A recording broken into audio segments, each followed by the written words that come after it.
Hello guys, कैसे हैं आप सब। आशा करता हूँ आप सब अच्छे होंगे। दोस्तों, मेरी ये वीडियो बनाने का सिर्फ ये मतलब था कि जैसे मैंने इंडिया में सुना कि वहाँ पर बहुत चल रहा है कि हाँ भाई, आप टूरिस्ट वीज़ा ले लीजिए, बिज़नेस वीज़ा ले लीजिए। उन वीज़ों को लेकर आप यहाँ आ जाएंगे, काम करने लग जाएंगे, तो आप अच्छा सेट हो जाएंगे, अच्छे पैसे कमाने लग जाएंगे।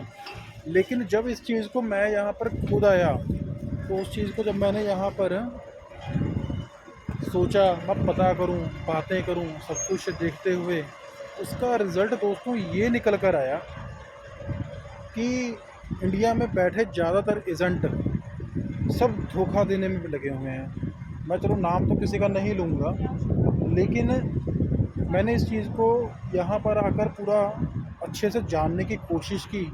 तब यहाँ पर ये ही पता लगा कि आप अगर वर्क परमिट के ऊपर नहीं आते हैं यहाँ पर, आप यहाँ पर टूरिस्ट वीज़ा के ऊपर आते हैं या 1 साल का बिज़नेस वीज़ा लेकर आते हैं, तो आप दोस्तों एक तो देखो, टूरिस्ट वीज़े के ऊपर आप काम ही नहीं कर सकते हो यहाँ। अगर आप यहाँ काम करते हो और किसी ने आपकी कंप्लेंट कर दी या कुछ आपको नहीं पता लगा और आपके साथ गलत हो गया या आपसे काम करवा कर आपको पैसे नहीं दिए, तो आप किसी के पास उसकी कंप्लेंट नहीं कर सकते हो। आप उसका किसी से भी आप कोई रिपोर्ट नहीं मांग सकते हो। आपको काम करवा कर वो निकाल भी सकता है। और रही बात बिज़नेस वीज़ा की, तो बिज़नेस वीज़ा में दोस्तों क्या होता है कि रशिया का लॉ बहुत स्ट्रिक्ट है, यानी बहुत ही ज़्यादा इनका लॉ कह सकते हैं कि बहुत ही ज़्यादा कठिन है, स्ट्रॉन्ग है, सख्त है। कि इनके इस लॉ में ये लिखा हुआ है कि अगर आपको हम बिज़नेस वीज़ा दे देते हैं तो आप आकर यहाँ पर कोई बिज़नेस करेंगे। ये नहीं होगा कि आप आकर यहाँ पर काम करने लग जाएंगे किसी के पास भी। अगर मान लो आप काम करने लग भी जाते हैं, आपको किसी ने रख भी लिया, तो आपको ज़्यादा से ज़्यादा रशिया में बिज़नेस वीज़ा के ऊपर आप सिर्फ यहाँ पर 90 दिन ही रह सकते हैं, यानी 3 महीने ही रह सकते हैं। उसके बाद आपको यह देश छोड़ना ही होगा एक बार। जब तक आप देश को नहीं छोड़ोगे, अगर यहाँ की सरकार को, गवर्नमेंट को कुछ भी इसके बारे में पता लग जाता है कि आप इलीगल तौर के ऊपर यहाँ आप काम कर रहे हो, कि जबकि हमने आपको वीज़ा दिया था बिज़नेस वीज़ा का, तो उसका बहुत ही बड़ा हर्जाना आपको भरना पड़ेगा।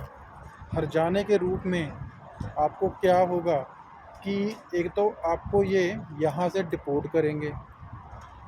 अगर ये डिपोर्ट नहीं करते हैं तो आपको ये क्या करेंगे कि आपने जो इनके कानून की उल्लंघना की है उसके लिए ये आपको जेल में भी डाल सकते हैं, और जेल में तब तक नहीं निकालेंगे जब तक आपका सब कुछ क्लियर नहीं हो जाता। और अगर आप बोलते हो कि चलो मैं इन चीज़ों से बच जाऊंगा, मैं छूट जाऊंगा इन चीज़ों से, तो उसके लिए आपको भारी भरकम जुर्माना भरना होगा। यानी जितना आपने 3 या 4 महीने में कमाया होगा उसका 3 गुना ज़्यादा आपको यहाँ पर हर्जाना भरना होगा उस चीज़ का। तो दोस्तों, यानी मेरे कहने का मतलब ये है सिर्फ, अगर आप यहाँ पर रशिया में आते हैं, सेट होना चाहते हैं, तो सबसे अच्छा तरीका तो इनका यही है कि आप किसी रशियन लड़की को देखिए, उससे आप शादी कीजिए। एक यही सबसे अच्छा वे है। या आप यहाँ अगर आकर काम करना चाहते हैं तो आप यहाँ पर वर्क परमिट ही लेकर आएँ। आप किसी के चक्करों में ना पड़ें, किसी के भी चक्करों में ना पड़ें।